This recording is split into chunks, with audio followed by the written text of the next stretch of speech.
Hey everybody, welcome to the GMG review. Today we're taking a look at REM-Racers. This is a new 2 to 5 player game for the whole family from Corvus Belli, set inside their Infinity universe. It basically pits a bunch of hacker remote pilots against each other in a Mario Kart-esque miniature war game that vamps on lots of like the most popular car racing games for miniature war gaming of the time, like Gaslands, and gives you like a fast to learn, fast to play game that doesn't require a lot of mental heavy lifting. You can kind of learn the rules on the fly, and is great as either a party game or a family game. Now this was kindly sent as a complimentary review copy by Corvus Belli, and yeah, you don't need much out of this box except to punch it and then get ready to play. It has a really simple like beginning setup, followed by setup instructions in the back for multiple different layouts. And the idea is you set a lap limit, and the first person over the finish line at the end of that lap limit, a lot like Mario Kart, is the winner of the game.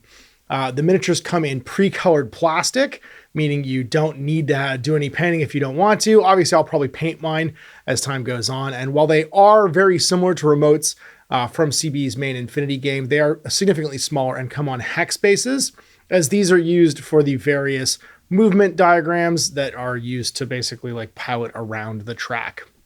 Now, you also get a random pilot and one of these. You get to pick a little console, which is your remote. They're made as like little game controllers, which is pretty cool. And they track two things: your structure, which is how much damage you can take, as well as your speed, which dictates which maneuvers you can do.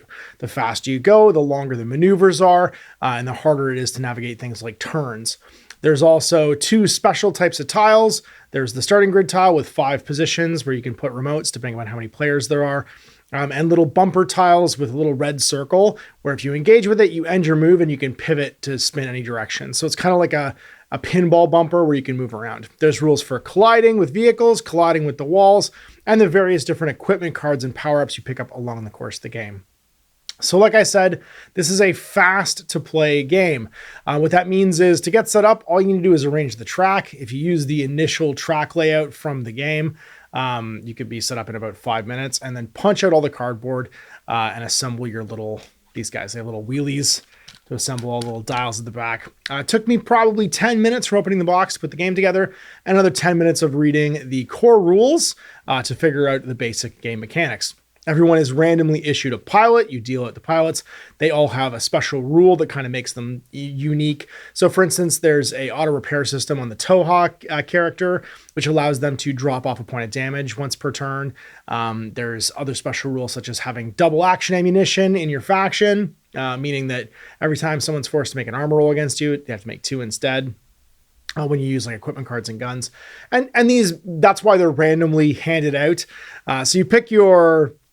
what usually do is just roll off, and the highest player picks first for their remote. Each of the remotes are generally the same. They might have slightly better accuracy, slightly worse armor.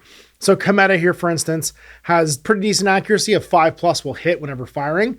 And then the 9+ armor save means that the physical armor is a bit weaker, but the 7+ BTS save means that their biotechnical save roll is better than most. So 8s is the average and 6s is the average for rolls to hit. It uses D12s as its RNG, it's a random number generator. And that means that you have roughly a 1/3 chance of passing saves. If it's like a 8, 9, 10, 25% for an 8, 9, 10, a 8, 9, 10, 11, 12. So 5 out of 12. So a bit better than a third, but better than 33. If it's a 9+, you're going 9, 10, 11, 12. It's a 1/3 chance. And they get better from there. So 7+ would be 50-50. That means that your remote basically will be slightly better or slightly worse at doing certain things, but having it be like, you can pick remotes, kind of like picking your cart in Mario Kart, and then randomly having maybe not the perfect pilot to pilot that remote kind of balances things out overall. Then you put everybody down in the pole position, and the activations over the course of the turn start with the person in front, and everybody moves from front to back. If you die, you respawn, placing your base back at the last board section that you arrived past. So you're never out of the game.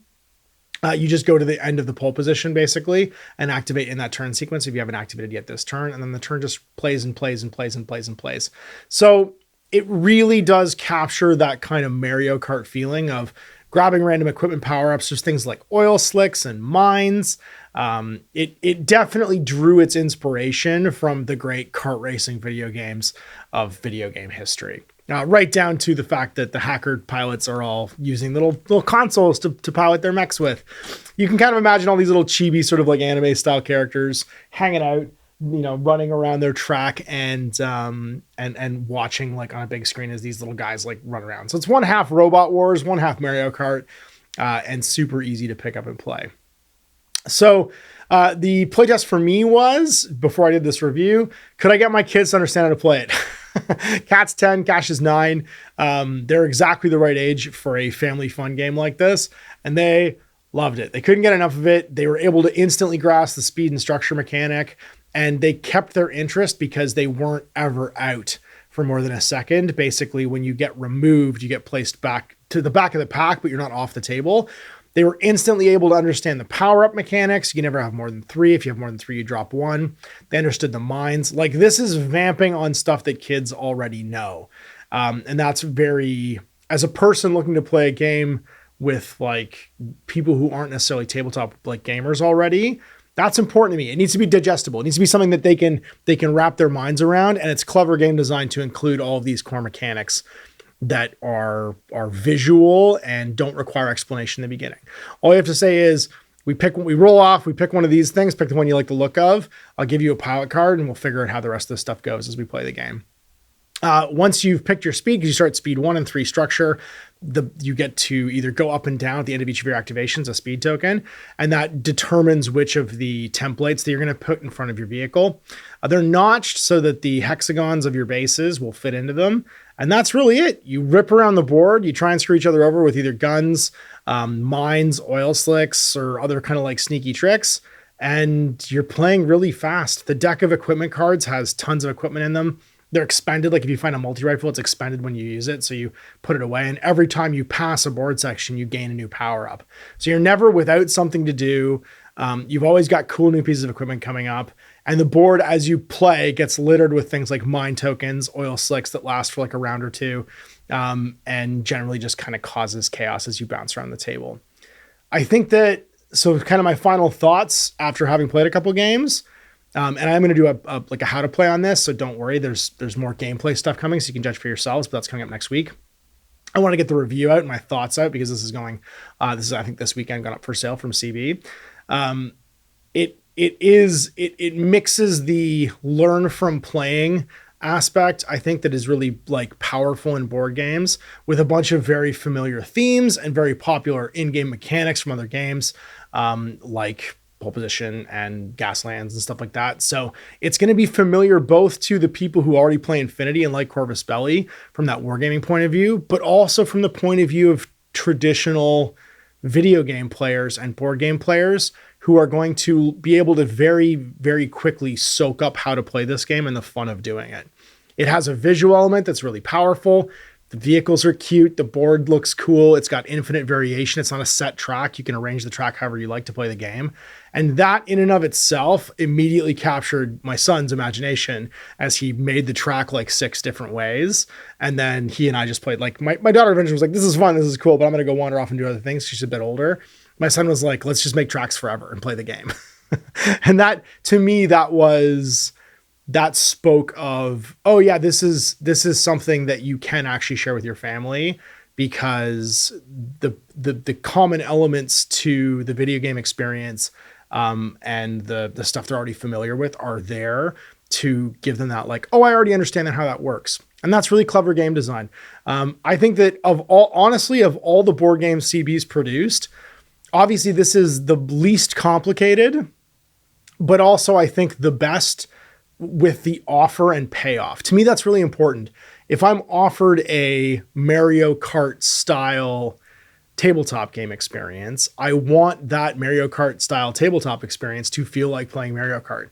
And this is the closest I've come to that, I think, in a tabletop game. And it's self-contained. It's all one box, and provides lots of replayability simply because of its construction. The thing I would actually, I think, compare this to the best is the original Space Hulk. where it's vamping on things like the Aliens and Alien movie and giving you that offer, but also that replayability if you can redesign it however you want. So while they give you like a bunch of pre-constructed tracks in this pamphlet for you to like quickly lay out and play, nothing's stopping you from stopping here and continuing on and making more and more different tracks and experimenting for yourself. So that's the best comparison I think I can make. Is there's lots of familiar stuff here to people who don't necessarily play miniature war games, but it's immersive and miniature wargaming enough that I think it just meets in the middle between those two camps and delivers the offer. And the offer is, can we do a tabletop game that feels like playing Mario Kart? Mario Kart is one of those video games that's the easiest to pick up for non-video gamers. I would say likewise, this is probably a miniature war game that's the easiest to pick up for non-miniature players. So if you're looking for a product that would introduce people into tabletop miniature war games, in a really relatable way that's fun, if you're a fan of CB, or if you're just a fan of like really good multiplayer, easy to pick up kind of party style games, I'd highly recommend this. I'm really excited. I have a copy. I'm gonna play it again with the kids. I'm gonna try and get a bunch of people in. Maybe the next invitational I do, we'll just do like a download beforehand, or maybe setup night when I set the tables up, we'll play some REM-Racers, because I think it would be fun to actually record everybody playing and do like a multiplayer game. So tell me what you think in the comments. Big thanks to CB sending this along for me to check out. I'm excited to play more of it, and I'm excited to be able to the public now today too. So see you next time. I'm Ash, Outboard Gaming. Thanks for checking out my review of Corvus Belli's REM-Racer. Now, if you want to make sure that you check out the Let's Play that'll be coming out in the near future, make sure you subscribe so that you can catch us playing the game in real time. Thanks for watching and have a great day.